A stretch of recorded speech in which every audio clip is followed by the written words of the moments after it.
कहानी की शुरुआत में हमें साइबेरिया की एक जेल दिखाई जाती है जहां बहुत सारे जर्मन फौजियों को कड़कड़ाती ठंड में लाइन में खड़ा किया गया था। दरअसल जब वर्ल्ड वॉर 2 खत्म हुआ तो रूस ने ढेर सारे जर्मन फौजियों को बंदी बना लिया था। उन्हें कोयले की खदानों में दिन रात भारी काम करवाया जाता था। यूं तो इस जेल की सुरक्षा कुछ खास टाइट नहीं थी, लेकिन फिर भी कोई भी कैदी भागने की हिम्मत नहीं जुटा पाता था, क्योंकि इस जेल के चारों तरफ सिर्फ जमा देने वाली बर्फ ही बर्फ थी। ये जेल किसी भी इंसानी गाँव से पूरे 18,000 किलोमीटर दूर थी। अगर कोई भाग भी जाता तो साइबेरिया की कड़ाके की ठंड उसे जिंदा नहीं छोड़ती थी। जेल बर्फ के इस विशाल मैदान के बीचों बीच बनी थी, इसलिए भागने का ख्याल भी किसी के दिमाग में नहीं आता था। लेकिन इन बंदियों में एक शख्स ऐसा भी था जिसका दिमाग बहुत तेज चलता था। वो अपनी बीवी और बेटी से मिलने को बेताब था। उसका नाम था ह्यूबर्ट ब्रिंकफोर्ड। उसे इस जेल में 25 साल की सजा सुनाई गई थी और वो नहीं चाहता था कि उसकी जिंदगी का आधा हिस्सा यहीं कट कर रह जाए। इसलिए ह्यूबर्ट किसी भी हाल में इस जेल से फरार होना चाहता था। किस्मत से एक दिन उसे ये मौका मिल ही गया। वो एक कोयले की मालगाड़ी में छुपकर किसी तरह इस जेल से निकल भागा। बाहर निकला तो खुले आसमान में तारों को देखकर उसकी खुशी का ठिकाना नहीं रहा, मगर उसे नहीं पता था कि उसकी ये खुशी ज्यादा देर की नहीं थी। थोड़ी ही दूर जाने के बाद मालगाड़ी अचानक रुक गई। ह्यूबर्ट ने बाहर झांका तो उसने देखा कि एक रूसी सैनिक बंदूक ताने उसके सामने खड़ा था। बदकिस्मती से वो पकड़ा गया। जेल से भागने की सजा में उसे एक खुली जेल के सेल में ठूंस दिया गया। यहाँ ठंड इतनी थी कि रात की बारिश ने उसकी हालत और पतली कर दी। उस सेल में उसे कुछ घंटे नहीं बल्कि पूरे 2 दिन गुजारने पड़े। 2 दिन गुजर जाने के बाद सुबह जेल का वार्डन उसके पास आया और उसे बाहर निकाला, मगर कोई सजा नहीं दी। बस इतना कहा, तुम्हारे साथी तुम्हारा इंतजार कर रहे हैं। उसे थोड़ी सी राहत मिली और जब ह्यूबर्ट अपने साथियों के पास पहुंचा तो वो सब डंडे और लाठियां लिए उसका इंतजार कर रहे थे। वो सब ह्यूबर्ट से बहुत गुस्सा थे, क्योंकि उसके भागने की वजह से पिछले 2 दिनों से उन्हें भी खाना नहीं मिला था। अब ह्यूबर्ट को वार्डन की बात का मतलब समझ आया। तभी बाकी कैदियों ने उस पर हमला बोल दिया और लाठी डंडों से उसकी अच्छी खातिरदारी कर डाली। इस पिटाई में ह्यूबर्ट इतना घायल हो गया कि उसे जेल के अस्पताल में भर्ती करना पड़ा। जेल का डॉक्टर भी एक जर्मन कैदी था। जैसे ही ह्यूबर्ट को होश आया, उसने डॉक्टर से कहा, मैं फिर से जेल से भागना चाहता हूँ और तुम्हारी मदद चाहिए। डॉक्टर उसकी हिम्मत देखकर हैरान रह गया कि इतना सब सहने के बाद भी ये बंदा नहीं रुका। एक जर्मन फौजी होने के नाते उसने ह्यूबर्ट को समझाया, इस जेल से जिंदा भागना मुमकिन नहीं है, और अगर तुम यहाँ से भाग भी गए तो बाहर की कड़कती ठंड तुम्हें खत्म कर देगी। मगर सच ये भी है कि अगर तुम नहीं भागे तो भी तुम्हारा यहाँ मरना तय है। कोयले की खदानों में कार्बन इतना ज्यादा है कि वो हवा के साथ तुम्हारे शरीर में घुस चुका है और कैंसर जैसी खतरनाक बीमारियां तुम्हें हो सकती हैं। इसलिए डॉक्टर ने कहा, तुम्हें एक आखिरी बार भागने की कोशिश जरूर करनी चाहिए। फिर उसने अपने सारे गर्म कपड़े,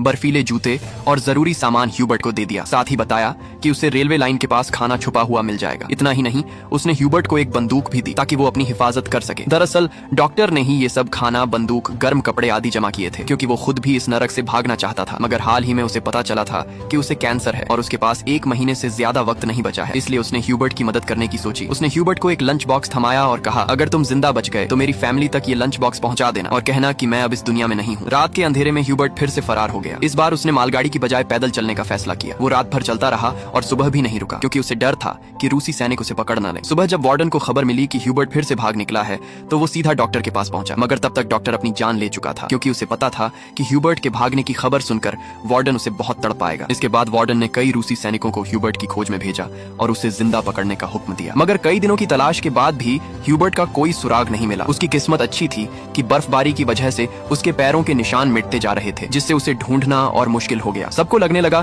कि ह्यूबर्ट इस ठंड में मर चुका होगा, लेकिन वार्डन हार मानने को तैयार नहीं था। वो जानता था कि ह्यूबर्ट बहुत मजबूत है और आसानी से टूटेगा नहीं, इसलिए उसने खोज जारी रखने का आदेश दिया। उधर ह्यूबर्ट पूरे जोश के साथ बर्फीले तूफान को चीरता हुआ आगे बढ़ रहा था। जेल से भागे 9 दिन बाद उसे कुत्तों के भौंकने की आवाज सुनाई दी। उसने पीछे देखा तो एक स्लेज उसकी तरफ आ रही थी। वो भागने की सोच ही रहा था कि स्लेज उसके पास से गुजर गई। तभी उसकी आंख खुली और उसे पता चला कि ये सब सपना था। दरअसल वो 9 दिनों से पैदल चल रहा था और उसका खाना खत्म हो चुका था। भूख और थकान ने उसे तोड़ दिया था, मगर वो रुका नहीं और जैसे तैसे आगे बढ़ता रहा। कुछ दिन बाद उसका शरीर भी साथ छोड़ने लगा और वो भूख से बेहोश हो गया। कुछ घंटों बाद जब होश आया तो उसे एक अजीब सी आवाज सुनाई दी। उसने देखा कि एक सील थी। ये देखकर उसकी आंखें चमक उठी। उसने फौरन बंदूक निकाली और निशाना लगाने की कोशिश की, मगर कमजोरी की वजह से निशाना चूक गया और सील भागने लगी। ह्यूबर्ट, जिसे कई दिनों बाद जिंदा रहने की उम्मीद मिली थी, वो ये मौका नहीं गंवाना चाहता था। वो सील के पीछे दौड़ा, मगर दौड़ते वक्त बर्फ टूट गई और वो पानी में गिर गया। इससे उसके पैर में चोट लग गई। फिर भी उसने हिम्मत नहीं हारी और सील का पीछा किया। जैसे ही वो गोली चलाने वाला था, सील एक चट्टान के पीछे छुप गई। ह्यूबर्ट और आगे बढ़ा, सील को फिर से देखा और आखिरी गोली चलाई। किस्मत से गोली सील को लगी। ये देखकर ह्यूबर्ट खुशी से उछल पड़ा, क्योंकि अब उसे सफर में खाने की फिक्र नहीं थी। कई दिनों बाद उसने पेट भरकर खाना खाया, थोड़ा सुस्ताया और फिर सफर शुरू कर दिया। इस लंबे सफर में ह्यूबर्ट बिल्कुल अकेला था। चारों तरफ बर्फ के सिवा कुछ नहीं था। ऐसे माहौल में उसका दिमाग खराब हो सकता था, इसीलिए वो खुद से बातें करता, अच्छी अच्छी बातें सोचकर खुद को हौसला देता। साथ ही वो हमेशा कंपास देखता ताकि बर्फीली वादी में रास्ता न भटक जाए। दिन बीतते गए और 2 महीने लगातार चलने के बाद उसे बर्फीले मैदान में एक छोटा सा पेड़ दिखा। उस पेड़ को देखकर वो इतना खुश हुआ जैसे उसे कोई खजाना मिल गया। वो दौड़कर उस पेड़ को गले लगा लेता है। दरअसल ये पेड़ इस बात का सबूत था कि 2 महीने चलने के बाद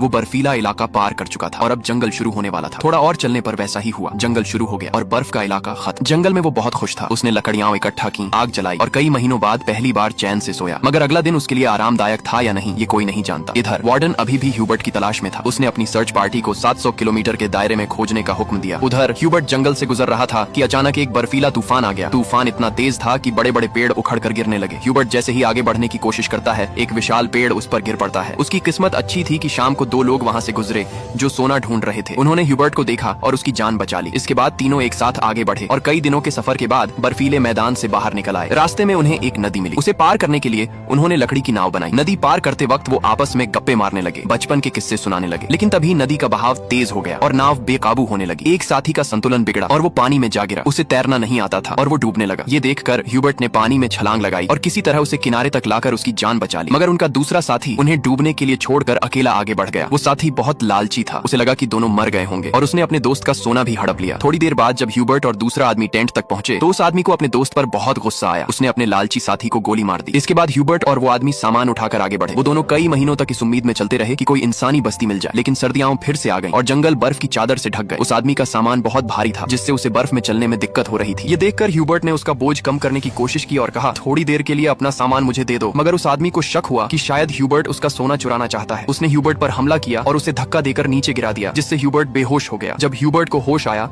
तो उसने देखा कि भेड़ियों का एक झुंड उसकी ओर आ रहा था। अपनी जान बचाने के लिए वो एक पेड़ पर चढ़ने लगा, लेकिन चढ़ते वक्त एक भेड़िया उसका पैर पकड़ लेता है। पेड़ कमजोर था और बीच से टूट गया, जिससे ह्यूबर्ट नीचे गिर पड़ा। उसे लगा कि अब उसकी मौत पक्की है। तभी गोली चलने की आवाज आई। ह्यूबर्ट ने आंखें खोली तो देखा कि कुछ भेड़िए मर चुके थे और बाकी भाग गए थे। दरअसल इलाके के शिकारियों ने उसकी जान बचाई थी। वो उसे अपने गाँव ले गए जहाँ लोगों ने उसका इलाज किया। सालों की मेहनत के बाद ह्यूबर्ट आखिरकार एक इंसानी बस्ती तक पहुंच गया था। लोगों को देखकर वो बहुत खुश हुआ। कई दिन तक वो गाँव में रुका और लोगों ने उसकी खूब खातिरदारी की। एक दिन गाँव में एक चिट्ठी आई जो वार्डन की थी। उसमें लिखा था कि एक जर्मन सैनिक उनकी जेल से फरार हो गया है और अगर किसी ने उसे पनाह दी तो वो गद्दार कहलाएगा। मजबूरी में ह्यूबर्ट को गांव छोड़ना पड़ा, वरना वार्डन गांव वालों को भी सजा देता। जाने से पहले गांव वालों ने उसे खाने पीने का सामान और एक शिकारी कुत्ता दिया। अब इस लंबे सफर में ह्यूबर्ट का एक साथी बन गया था, जिससे उसे अकेलापन नहीं महसूस हो रहा था। वो दोनों कई दिन चलते रहे। रास्ते में एक लकड़ी की फैक्ट्री दिखी और कुत्ता खाने की तलाश में वहाँ दौड़ गया। ह्यूबर्ट अपने कुत्ते को बचाने के लिए फैक्ट्री में गया। वहाँ के मजदूरों ने उसे पहचान लिया और मालिक के पास ले गए। ह्यूबर्ट ने मालिक को अपनी पूरी कहानी सुनाई, जिससे सबको उस पर तरस आया। उन्होंने उसे खाना खिलाया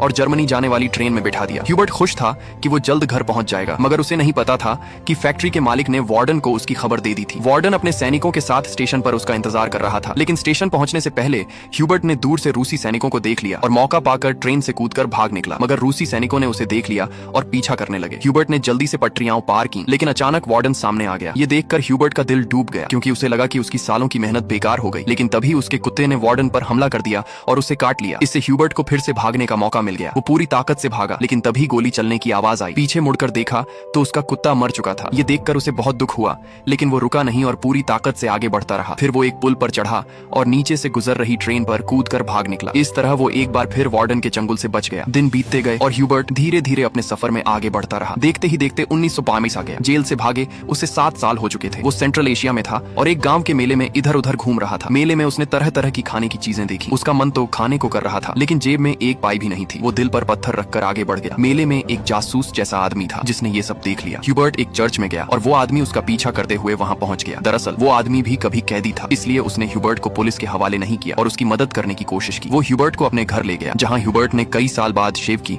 और अपने पुराने रूप में वापस आया। फिर उस आदमी ने ह्यूबर्ट को एक नया पासपोर्ट दिया ताकि वो रूस की सीमा पार करके जर्मनी पहुंच सके। ह्यूबर्ट उसकी मदद से बहुत खुश हुआ। जाने से पहले उसने उसका शुक्रिया अदा किया और रूस जर्मनी की सीमा की ओर निकल पड़ा। कुछ हफ्तों बाद ह्यूबर्ट सीमा तक पहुंच गया। उसने वहाँ मौजूद रूसी सैनिक को अपना पासपोर्ट दिखाया। उसे डर था कि कहीं सैनिक उसे पहचान न ले या उसका जाली पासपोर्ट पकड़ा न जाए, मगर किस्मत से ऐसा कुछ नहीं हुआ और सैनिक ने उसे सीमा पार करने की इजाजत दे दी। ये देखकर ह्यूबर्ट इतना खुश हुआ कि वो अपनी हंसी नहीं रोक पाया। आखिरकार वो उस पुल पर पहुंच गया जिसे पार करते ही वो जर्मनी में होगा। लेकिन आधे रास्ते में एक तेज रोशनी उसकी आंखों पर पड़ी। जब उसने आंखें खोली तो सामने वार्डन खड़ा था। ह्यूबर्ट ने पीछे देखा, वो अभी भी रूस की जमीन पर था, यानी वार्डन उसे गिरफ्तार कर सकता था। उसका दिल टूट गया क्योंकि उसकी सालों की मेहनत अब बर्बाद होने वाली थी। लेकिन तभी कुछ ऐसा हुआ जिसकी उम्मीद ह्यूबर्ट को भी नहीं थी। वार्डन ने उसका रास्ता छोड़ दिया और उसे आगे जाने दिया। पहले तो ह्यूबर्ट को यकीन नहीं हुआ, लेकिन फिर उसने हिम्मत की और आगे बढ़ा। दरअसल वार्डन ह्यूबर्ट की जिंदा दिली और हिम्मत से बहुत प्रभावित था, इसलिए उसने उसे गिरफ्तार नहीं किया और अपने देश लौटने दिया। तभी वार्डन ने कहा, ये जंग बस 2 सैनिकों के बीच थी, एक मैं एक तुम, और तुम जीत गए। जा अपनी जिंदगी जी लो। आखिरकार ह्यूबर्ट ने सीमा पार की